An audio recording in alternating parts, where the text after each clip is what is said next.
Hello YouTube and welcome to the channel.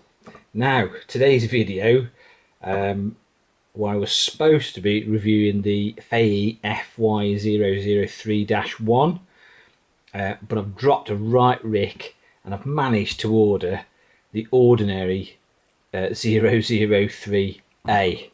So it's completely my fault, not Banggood's. I wasn't paying attention, so I've ordered myself the old version. But hey ho, I mean I don't get sponsored on this channel. Everything that I review I have to pay for myself. So the 003-1 I think will have to wait. But when you've got lemons, make lemonade. That's what I say. So we're going to do a review of this. Now I was always quite impressed with the 002 FY002 that they had, and it would run 7.4 volts out the box, which made it it blew the WPL C14, C24, because it's a similar sort of truck. It blew them into the weeds, really, being able to run 7.4 out the box, because the motoring gearboxes in these Fayees are absolutely superb. They really are. So anyway, as ever on the channel, I've not opened it. You are literally witnessing the unboxing as I'm doing it. So let's get into it. The box actually turned up from Banggood virtually in one piece, so well done Banggood for that. Cutting the wrong bits of sellotape off. Now I've had a bit of change of location because I've been thrown out my usual spot that I have in the kitchen, so I've had to sort of make do with this. There's not as much space, but hey ho.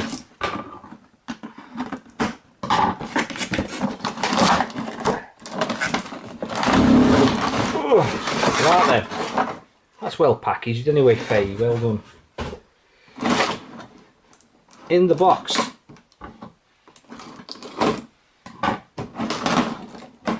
we have, try and get it open,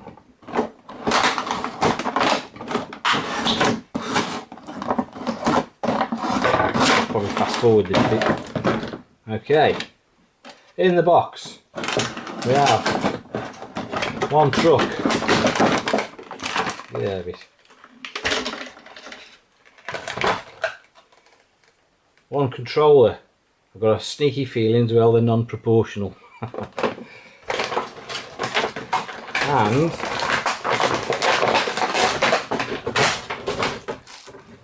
we have a charger and a little screwdriver, and hopefully the battery lives under here. Ah, there we go. So it's the old 6 volt packs that you get in them, which aren't brilliant, but I'm sure you know these will take a 7.4 volt battery off an MN because it's got the same connector. First impressions are, do you know what? It's not a bad looking beast, is it really? And I think from a scale point of view, I think the Fayee is a little bit more scale looking than the MN models. There's a few more little bits and pieces detailed on it that really make it pop, as they say. I mean, I do like the way that you've got glass as well in the back and this portion here, which on the MN you don't, so that's good. I do like that. It's a nice feature. And you've got some little mud flaps as well. And these tyres that you get on these Fayees are absolutely brilliant. I really do. I really rate these. Underneath then, it's pretty much standard fare. It is non-proportional, but never mind. This is my fault. Now you might get a 180 motor in here. You'll have to lift the lid and have a look. But if you do, that's one up on the old C14s and C24s, the ready to runs, where you used to get a 130 and they were awful. You used to get a 130 in the B24 as well, and they weren't up to much. But I do remember when I tested the FY002, like I say, you could put a 7.4 volt battery in it. It absolutely flew, it did. So, because I think all the electronics are pretty much the same as the 004, which is a 6x6, which is fully proportional. So, oh, you do get a nice looking cab as well. And like I say, I think because the connector's the same as an MN, I think we'll be able to bob a 7.4 volt battery in it and try it. Now before we take it out, there are a couple of things I did forget to mention, and one is you have to supply 3 of your own AA batteries for the controller, and you do get a little nodger that fits in that little hole in the top. I think you can put an FPV holder there for your phone, so that's what that covers. It's not really a real antenna or anything. And also, while I've got it on the desk, I thought we'd have a quick look at see how it compares with my MN. Now, it's a similar sort of height. The Fayee is slightly thinner, but I do think it's a slightly better representation of a Defender than the MN. Anyway, I've modified my MN, so it's not really much of a comparison anymore. But like I say, I think from a scale point of view, I think it's a bit better representation of a Defender. Anyway, enough waffle. Let's go and try it outside. Right, check this out, guys. I think, if I'm not much mistaken, even though this is, or this has one of those awful steering gearboxes, I think there's a degree of proportionality about it. Just check this out.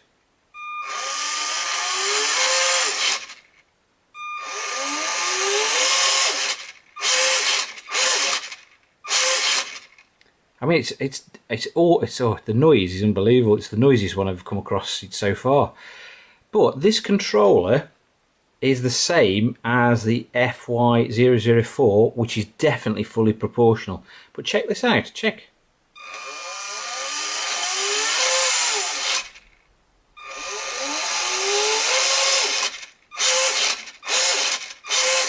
I think there's a degree of proportionality about the steering. So although it's got the horrible gearbox in it, I think it's proportional. I'm going to say it's proportional.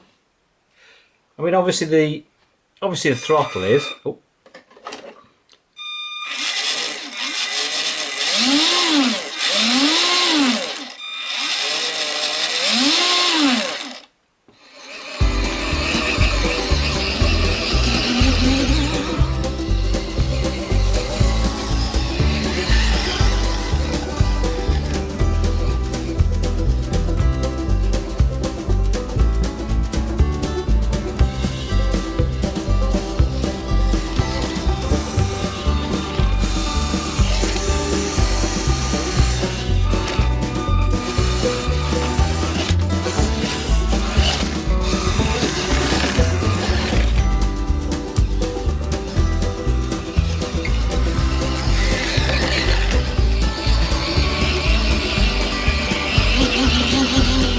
Okay, the original battery is getting a little bit tired, so I've gone ahead and connected up the MN model's 7.4 volt battery. So let's give that a whirl, see what that's like.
Right then, back inside. Conclusion time. What did we think? Well, I'm not really sure what to make of this.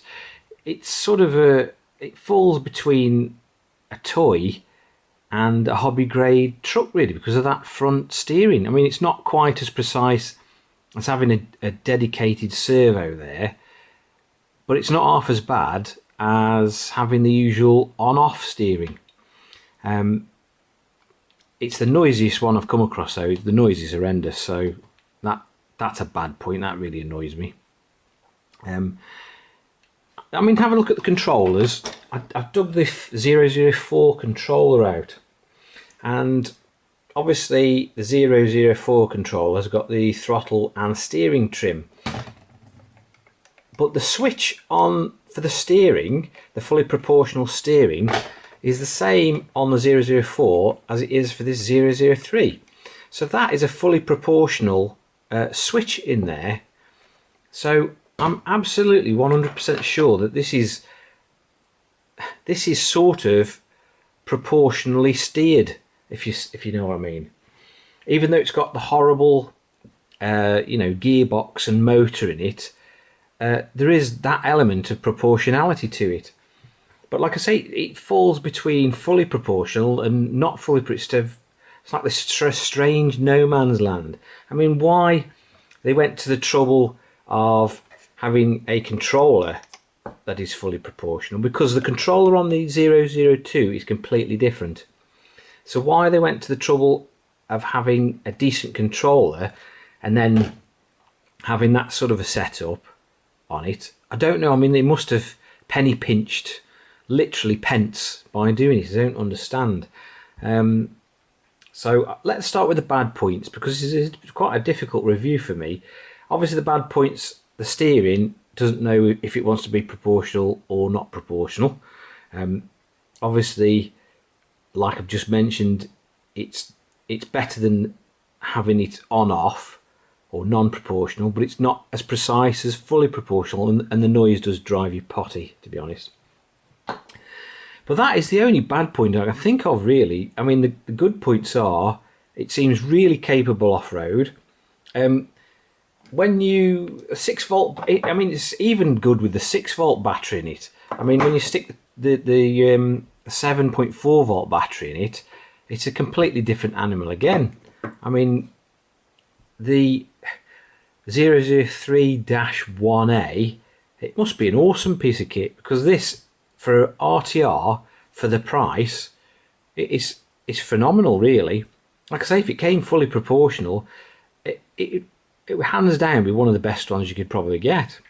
Now, I did take the lid off it, and there are several features that I've seen which I really like got the attention to detail. You've got these little tiny hooks on the front bumper, and you can actually remove the rear cover or bed cover, and you end up with a really decent sort of pickup truck. I mean, that's fantastic. I mean, the detail that's gone into it is really quite good. Well, like I say, I did whip the top off to have a look. Now, it is a 180 motor and gearbox, and these in the Fayee, like I said before, are in my opinion, are absolutely superb. Better than the WPL, and they're better than the MN 180 motors and gearbox combos. There's loads of power in there, and they just seem to be bulletproof, because it's the same one that's in the 6x6, which has to haul the 6x6 round. But like I say, you've got this board here, which is very, very similar to the 002, but it goes into that stupid gearbox thing there that they insist on putting on. But even this is different. This arrangement is a different arrangement to the normal ones that I've seen. But anyway, I mean, the axles and things on these are WPL, and we can remove all the drive shafts because they've all got little grub screws in them. So you can put metal shafts on. WPL ones will fit, I would imagine. Axles, WPL ones will probably fit. So yeah, like I say, it's been a surprise for me how good it is, but it's also been a little bit of a letdown that it didn't go that final hurdle and make it fully proportional. Why go to all that trouble with the controller and everything, because you're not going to tell me that that gearbox thing there costs any less to produce. But why go to all that trouble? I mean, I know that's that differentiation, product differentiation thing, where obviously the 003-1A is fully proportional. But I mean, it'll even, like I say, it'll even run on 7.4 volt. So I think they've shot themselves in the foot slightly there. Anyway, it's made enough rambling on. It cost me 38 quid, which is roughly $49. And the cheapest I've seen, the 003-1A, is about 60 quid, which is about $78. But I think you get don't you get a larger motor? You get a larger motor and a 7.4 volt battery as standard, don't you? And I think the lights work for the extra on the 1A. But anyway, I'm waffling now. Okay, so would I recommend the Fayee FY003? It's better than the MN D90 out the box. It's better than the MN45 out the box. It's better than the FY002 out the box. It's almost the best one you can get for under 40 quid. But I suppose the elephant in the room, and the thing that's stopping me from saying yes, buy this one, because it is really good, is the WPL C24-1, which is fully proportionally steered, which is roughly the same sort of price. You can get them for the same sort of money. Although it pains me to say it, because this is really good. It's just that weird setup at the front. Just can't. Why? The WPL is fully proportionally steered. So I'm going to say, if you're in the market for a sub 40 quid RTR, buy the WPL C24-1. I mean, if you bought this, I don't think you'd be disappointed with it, but I think just the fact that it's not quite there with the steering, I think you've got to go for the WPL. So, on that bombshell, to coin a Top Gear phrase, if you've enjoyed the video and you find it of some use and interest, give it a thumbs up. If you're feeling that way inclined, click that subscribe button. It really helps making content for the channel. Anyway, I hope you guys have enjoyed the video, and I hope to see you soon. Catch you later.